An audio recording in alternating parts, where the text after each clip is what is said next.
जय श्री हरि ओम नमः शिवाय। प्रिय भक्तजनों, आज बृहस्पतिवार के दिन आप सुनेंगे बृहस्पति देव की बड़ी ही दुर्लभ कथा सुनेंगे। इस कथा को सुनने से भक्तों को मनोकामना भगवान बृहस्पति देव की कृपा से पूर्ण हो जाती है। तो आइए बड़ी ही श्रद्धा और प्रसन्न चित्त मन से इस कथा को सुनते हैं। भारत वर्ष में एक प्रतापी राजा राज करता था। वह नित्य गरीबों और ब्राह्मणों को सहायता करता था। यह सब बात उनकी रानी की अच्छी नहीं लगती थी। वह तो न गरीबों को एक पैसा दान में दिया करती थी, न भगवान को पूजा करती थी, और राजा को भी दान देने से मना किया करती थी। एक दिन राजा शिकार खेलने वन में चले गए थे, तो रानी महल में अकेली थी। उसी समय भगवान बृहस्पति देव साधु वेश धारण कर महल में भिक्षा के लिए आए और भिक्षा मांगने लगे। रानी ने भिक्षा नहीं देने से इनकार किए और कहे, हे साधु महाराज, मैं तो दान पुण्य से तंग आ गई हूँ। मेरे पति सारा धन लुटा रहे हैं। मेरी इच्छा है कि हमारा धन नष्ट हो जाए, फिर न रहेगा बांस न बजेगी बांसुरी। साधु ने कहे, देवी तुम तो बड़ी ही विचित्र हो। धन संपत्ति तो सभी चाहते हैं, पुत्र और लक्ष्मी तो पापी के भी घर होना चाहिए। यदि तुम्हारे पास अधिक धन है तो भूखे को भोजन करवाओ, प्याव लगवाओ, बावड़ी बनवाओ, मुसाफिर के लिए धर्मशाला खुलवाओ। जो निर्धन अपनी कुमारी कन्याओं का विवाह नहीं कर पा सकते हैं, उनका विवाह करवाओ। ऐसा और कई काम है जिनको करने से तुम्हारा यश लोक परलोक में फैलेगा। परंतु रानी पर उपदेश का कोई प्रभाव न पड़ा और वह बोली, महाराज आप मुझे कुछ न समझाए। मैं ऐसा धन नहीं चाहती हूँ जो हर जगह बांटती फिरूं। साधु ने उत्तर दिया, यदि तुम्हारी ऐसी इच्छा है तो तथास्तु। तुम ऐसा करना कि बृहस्पतिवार को घर को गोबर से लीपना, पीले मिट्टी से अपना सिर धोना, स्नान करना, राजा को कहना बृहस्पतिवार के दिन हजामत करवाए, धोबी के कपड़ा धोने देना और मांस मदिरा खाना। इसी प्रकार से 7 बृहस्पतिवार करने से, ऐसा करने से आपका सारा धन नष्ट हो जाएगा। इतना कहकर साधु महाराज वहाँ से आलोपित हो गए। साधु के कहने अनुसार बात पूरा करते हुए रानी को केवल 3 बृहस्पतिवार ही बीते कि उनकी समस्त धन संपत्ति नष्ट हो गया। भोजन के लिए राजा का परिवार तरसने लगा। तब एक दिन राजा ने रानी से बोले कि हे रानी, तुम यहाँ रहो। इस शहर में सभी लोग हमें पहचानते हैं, इसलिए मैं कोई छोटा कार्य नहीं कर सकती हूँ। ऐसा कहकर राजा प्रदेश चले गए। वहाँ जंगल में लकड़ी काट कर लाता और शहर में बेचता।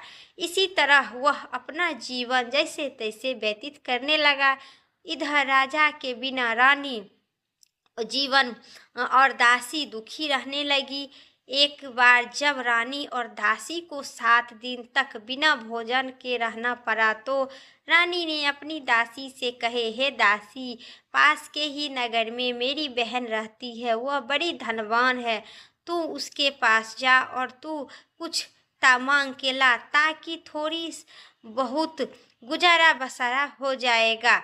दासी रानी की बहन के पास गई। उस दिन गुरुवार था और रानी की बहन उसी समय भगवान बृहस्पति देव की कथा सुन रही थी। दासी ने रानी की बहन को अपनी रानी का संदेश दी, लेकिन रानी की बहन ने कोई उत्तर नहीं दिए। जब दासी रानी की बहन को कोई उत्तर नहीं मिला तो वह बहुत ही दुखी हुई और उसे क्रोध भी आया। दासी आपस आकर रानी को सारा बात बता दिए। रानी सुनकर अपने भाग का कोसने लगे। जो भाग में लिखा होगा उसी वही होगा। विपत्ति के समय में कोई किसी को सहारा नहीं देता है और विपत्ति के समय में ही अपना और पराया को समझ में आता है। रानी की बहन ने सोचा कि मेरी बहन की दासी आई थी, परंतु मैं उसे नहीं कुछ बोली, इससे बहुत दुखी हुई होगी। कथा सुनकर और पूजा समाप्त कर वहाँ से अपनी बहन के घर आई और कहने लगी, बहन, मैं बृहस्पतिवार का व्रत कर रही थी, तुम्हारी दासी मेरे घर आई थी, परंतु जब तक कथा होती है तब तक न तो उठते हैं और न तो बोलते हैं, इसलिए मैं नहीं बोली। कहो, दासी क्यों गई थी मेरे घर? रानी बोली, बहन, तुम तो सभी जानते हैं, आपसे कुछ भी छुपाना नहीं है। हमारे घर में खाने तक अनाज नहीं था। ऐसा कहते कहते रानी की आंख भर आई। उसने दासी समित पिछले 7 दिनों से भूखे रहने तक बात अपनी बहन की बता दी विस्तार पूर्वक। रानी की बहन बोली, देखो बहन, भाग्य में भगवान बृहस्पति देव सभी को मनोकामना पूर्ण करते हैं। देखो, शायद तुम्हारे घर में अनाज रखा होगा। पहले तो रानी का विश्वास नहीं हुआ, पर बहन के आग्रह करने पर उसे अपनी दासी को घर के अंदर भेजा तो उसे सचमुच अनाज से भरा घड़ा मिला। यह देखकर रानी बड़ी हैरान हुई। दासी रानी से कहने लगी, रानी, जब हम भोजन नहीं मिलता तो हम व्रत ही व्रत करते हैं, इसीलिए क्यों न इनसे व्रत और कथा का विधि पूछ ली जाए ताकि हम दोनों कर सके। तब रानी ने अपनी बहन से बृहस्पतिवार का व्रत के बारे में पूछी कि बहन ने बताई, बृहस्पतिवार के दिन व्रत से में चने की दाल और मुनक्का से भगवान विष्णु की केले की जड़ में पूजन करो तथा दीपक जलाओ। व्रत कथा सुनो और पीला भोजन ही करो। इससे बृहस्पति देव प्रसन्न होते हैं और जो भी इच्छा होता है भगवान बृहस्पति देव सभी को मनोकामना पूर्ण करते हैं। व्रत और पूजा की विधि बताकर रानी की बहन अपने घर लौट गए। 7 दिन बाद जब बृहस्पतिवार आए तो रानी और दासी ने व्रत रखा। घुड़साल में जाकर चना और गुड़ बीनकर ले आई। फिर उन्होंने केले की जड़ तथा विष्णु भगवान की पूजा किए। अब पीला भोजन कहाँ से आए? इसी बात को लेकर दोनों बहुत दुखी थे। चूंकि उन्होंने व्रत रखा था, इसीलिए बृहस्पति देव ने उन्हें प्रसन्न थे, इसलिए वे एक साधारण व्यक्ति के रूप धारण कर 2 थाली में सुंदर पीला भोजन दासी को दे गए। भोजन पाकर दासी बहुत प्रसन्न हुई और फिर रानी के साथ मिलकर भोजन ग्रहण की। उसके बाद वे सभी गुरुवार का व्रत और पूजा करने लगी। बृहस्पति देव भगवान की कृपा से उनके पास फिर से धन संपत्ति आ गए, परंतु रानी फिर पहले की तरह आलस करने लगे। तब दासी बोली, देखो रानी, तुम पहले भी इसी प्रकार आलस करते थे, तुम्हें धन रखने में कष्ट होता है, इस कारण सभी धन नष्ट हो गया और अब फिर भगवान बृहस्पति देव की कृपा से धन मिला तो तुम्हें फिर से आलस होता है। रानी की समझाते हुए दासी कहती है कि बड़ी मुश्किल के बाद हमें यह धन पाए हैं, इसलिए हमें दान पुण्य करना आपको चाहिए। भूखे मनुष्यों को भोजन करवाना चाहिए और धन को शुभ कार्य में खर्च करना चाहिए, जिससे तुम्हारे कुल और यश फैलेगा, स्वर्ग की प्राप्ति होगी और पितृ प्रसन्न होंगे। दासी की बात मानकर रानी अपना धन शुभ कार्य में खर्च करने लगे, जिसके पूरे नगर में उनका यश फैलने लगा। बृहस्पतिवार का व्रत कथा के बाद श्रद्धा पूर्वक से प्रसन्न हुए बृहस्पति भगवान। उसके बाद प्रसाद बांटकर उन्होंने ग्रहण करना चाहिए। इसी दिन राजा दुखी होकर जंगल में एक पेड़ के नीचे आराम आसन जमाकर बैठ गए। वहाँ अपनी दशा को याद करके व्याकुल होने लगे। बृहस्पतिवार का दिन था। एकांत उन्होंने देखा कि निर्जल वन में एक साधु प्रकट हुए। वहाँ उन्होंने साधु भेष में स्वयं बृहस्पति देवता थे। लकड़िहारे के सामने आकर बोले, हे लकड़िहारे, इस सुनसान जंगल में तुम चिंता में क्यों बैठे हो? लकड़िहारा ने दोनों हाथ जोड़कर मन ही मन प्रणाम किया और उत्तर दिया, महात्मा जी, आप सब कुछ जानते हैं, मैं क्यों बैठा हूँ। यह कहकर रोने लगा। साधु को अपनी आत्मकथा सुनाई। महात्मा जी कहते हैं, तुम्हारी स्त्री ने बृहस्पति बार का भगवान का निरादर किया है, जिसके कारण कष्ट होकर तुम्हें तुम्हारी यह दशा हुई है। अब तुम चिंता मत करो, चलो, तुम्हारे सब कष्ट दूर हो जाएगा और भगवान पहले सभी अधिक धन संपत्ति देंगे। तुम बृहस्पतिवार के दिन कथा किया करो। 2 पैसे चने मुनक्का लाकर और प्रसाद बांटो। श्रद्धा से जल के लोटे पर शक्कर मिलाकर अमृत तैयार करो। कथा को पश्चात अपने सारे परिवार और वो को प्रेम से अमृत प्रसाद बांटो। आप सभी ग्रहण करो। ऐसा करने से भगवान तुम्हारी मनोकामना पूर्ण करेंगे। साधु के ऐसा वचन सुनकर लकड़िहारा बोला, प्रभु, मुझे लकड़ी बेचकर इतना पैसा नहीं जिससे भगवान को भोजन में उपरांत बचा सकूं। मैं रात्रि में अपनी स्त्री को व्याकुल देखा हूँ। मेरे पास कुछ भी संभव नहीं है जिससे उनका हाल समाचार मैं जान सकूं। उस दिन उस नगर के राजा ने विशाल यज्ञ का आयोजन किया था। शहर में घोषणा करवा दिया कि कोई भी मनुष्य अपने घर में भोजन न बनाए, न आग जलाए। समस्त जनता जन मेरे यहाँ भोजन करने आवे। इस आज्ञा को जो मनुष्य नहीं मानेगा उसकी फांसी की सजा दी जाएगी। इसी तरह से की घोषणा संपूर्ण नगर में करवा दिया। राजा की आज्ञा अनुसार शहर के सभी लोग भोजन करने गए, लेकिन लकड़िहारा कुछ देर बाद पहुंचा। इसलिए राजा उसको अपने घर अपने साथ ले गए और जाकर भोजन कर रहे थे। रानी की दृष्टि उस खूंटी पर पड़ी जिस पर उनका हार लटका था। वहाँ दिखाई नहीं दिया। हार नहीं दिखाई दिया। रानी ने निर्णय लिया कि मेरा हार वही मनुष्य चुरा लिया है। उसी समय सिपाहियों को बुलाकर उनका कारागार में डलवा दिया।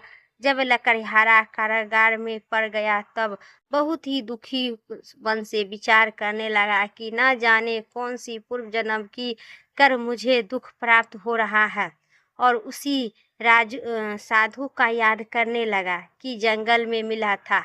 उसी समय तत्काल बृहस्पति देव साधु के रूप प्रकट कर वहां पर पधारे। उसकी दशा को देखकर कहने लगे, अरे मूर्ख, तूने बृहस्पति भगवान की कथा नहीं किया है, इसी कारण तुझे दुख प्राप्त हुआ है। अब चिंता मत करो। बृहस्पतिवार के दिन कारागार के दरवाजे पर 4 पैसा मिलेगा। उससे तू बृहस्पति देव की पूजा करना, सभी कष्ट दूर हो जाएगा। बृहस्पतिवार के दिन 4 पैसा मिला। लकड़िहारे ने कथा कही। उसी रात्रि बृहस्पति देव ने नगर के राजा को स्वप्न में कहा, ऐ राजा, तूने जिस आदमी को कारागार में बंदी बनाकर रखा है वो निर्दोष है, उसे तुम छोड़ दो। तुम्हें नहीं छोड़ेगा, तुम्हारे सभी राजपाट नष्ट कर दूंगा। जिसे सपन में लकड़िहारा ने सुना, बंदीगार में यह निर्दोष है, वह राजा उसे छोड़ दिया। रानी का हार उसी फूटी पर लटका था। अगर तू ऐसा नहीं करेगा तुम्हारा समस्त राज नष्ट कर दूंगा। इसी तरह से रात्रि में स्वप्न देखकर राजा प्रातःकाल उठकर और खूंटी पर हार देखकर लकड़िहारा को बुलाकर क्षमा मांगा तथा लकड़िहारा को योग्य सुंदर वस्त्र आभूषण देकर विदा कर दिया। बृहस्पति देव की आज्ञा अनुसार लकड़िहारा अपने नगर चला गया। राजा जब अपने नगर के निकट पहुंचा तो उन्होंने आश्चर्यचकित के ठिकाना नहीं हुआ।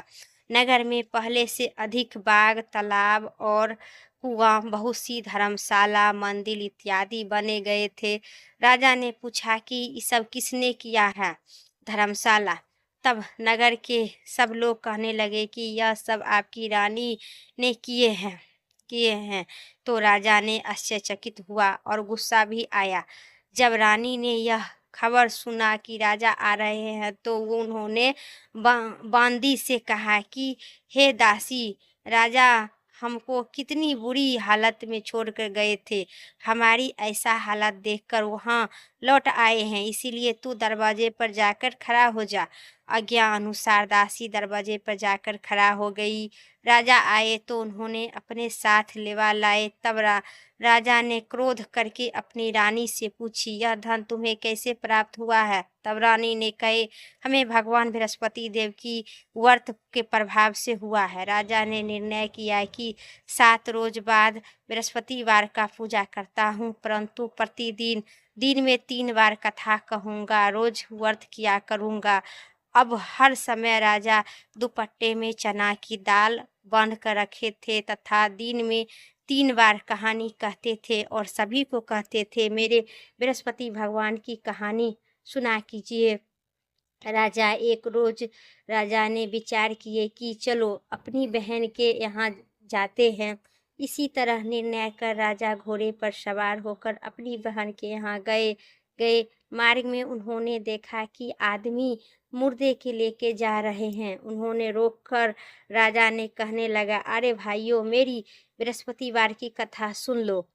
आदमी बोले कि मेरा आदमी मर गया है, इसको अपनी कथा पर पड़ी है। परंतु कुछ आदमी बोले, अच्छा कहो, तुम्हारी कथा मैं सुनती हूँ। राजा ने दाल निकाली और कथा कहना शुरू कर दिए। आधा कथा हुआ तब मुर्दा हिलने लगा और जब कथा समाप्त हुआ तब मुर्दा राम राम करके उठकर मनुष्य खड़ा हो गया। आगे मार्ग में उन्होंने एक किसान खेत में हल जोत रहे थे। राजा ने उसे देखकर और उन्होंने बोला, अरे भाइयों, मेरी बृहस्पतिवार की कथा सुन लो। किसान बोला, जब तक आपका कथा सुनूंगा तब तक 4 हल जोत लूंगा, जो अपनी कथा किसी और के सुना देना। इसी तरह राजा आगे चला गया। राजा के हटने से बैल गिर पड़ा। किसान के पेट में दर्द होकर वो जोर से गिर गया। उसी समय उनकी किसान की माँ रोटी लेकर आई। उन्होंने जब यह देखा तो अपनी पुत्र के सब हाल पूछा और बेटे ने सभी हाल कह दिए। तो बुढ़िया माँ दौड़ी दौड़ी उस घुड़सवार के पास आए और उसने बोली कि मैं तेरी कथा सुनूंगी, तू अपनी कथा मेरे खेत पर जाकर चलकर कहना। राजा ने बुढ़िया अम्मा के खेत पर जाकर कथा कही। जिसके कथा सुनते ही बैल उठकर खड़ा हो गया तथा किसान के पेट में दर्द बंद हो गया। राजा अपनी बहन के घर पहुंची। बहन ने भाई की खूब आदर सत्कार और किया और खूब खातिरदारी की। फिर राजा को प्रातः हुआ। जब राजा प्रातः उठकर देखा कि बहन के घर में सभी लोग सभी नहाने धोने से पहले खाना ही खा रहे हैं, तो फिर राजा ने पूछा कि अरे बहन, यहाँ पर सभी लोग पहले खाना ही खाते हैं, कोई नहाते नहीं है, मेहनत मजदूरी नहीं करते हैं। दूसरे रोज प्रातः काल जो वह देखा कि सब लोग भोजन कर रहे हैं, तो अपनी बहन से कहा, ऐसा कोई मनुष्य नहीं है जिससे भोजन नहीं किया हो। मेरी बृहस्पतिवार की कथा सुन लो। बहन बोली, हे भैया, इस देश में ऐसा ही है, पहले यहाँ के लोग भोजन करते हैं, बाद में अन्य काम करते हैं। अगर कोई पड़ोसी हो तो देखता हूँ। वह ऐसा कहकर देखने चली गई, परंतु उन्होंने कोई ऐसा व्यक्ति नहीं मिला जिसमें भोजन नहीं किया हो। अतः वह एक कुम्हार के घर पहुंची, जिनकी लड़का 3 दिन से बीमार था। उसने मालूम नहीं था कि उसे यहाँ 3 रोज से किसी के भोजन नहीं खाया है। रानी ने अपने भाई की कथा सुनने के लिए कुम्हार से कहा। वह कुम्हार तैयार हो गया। राजा ने जाकर बृहस्पतिवार की कथा कही, जिसके सुनकर उनका लड़का ठीक हो गए। अब तो राजा की प्रसन्नता होने लगी। एक रोज राजा ने अपनी बहन से कहा कि हे बहन, हम अपने घर को जाएंगे, तुम भी मेरे साथ चलो, तैयार हो जाओ। राजा की बहन ने अपनी सास से कही। सास ने कही कि तू चली जा, परंतु कोई लड़का नहीं जाएगा, परंतु मत जाना, क्योंकि तेरे भाई मत ले जाना, तेरे भाई की कोई औलाद नहीं है, इसलिए कोई बालक नहीं जाएगा, तुम अकेले भाई के साथ जा। बहन ने अपने भाई से कहा, हे भाई, मैं चलूंगी पर कोई बालक नहीं जाएगा।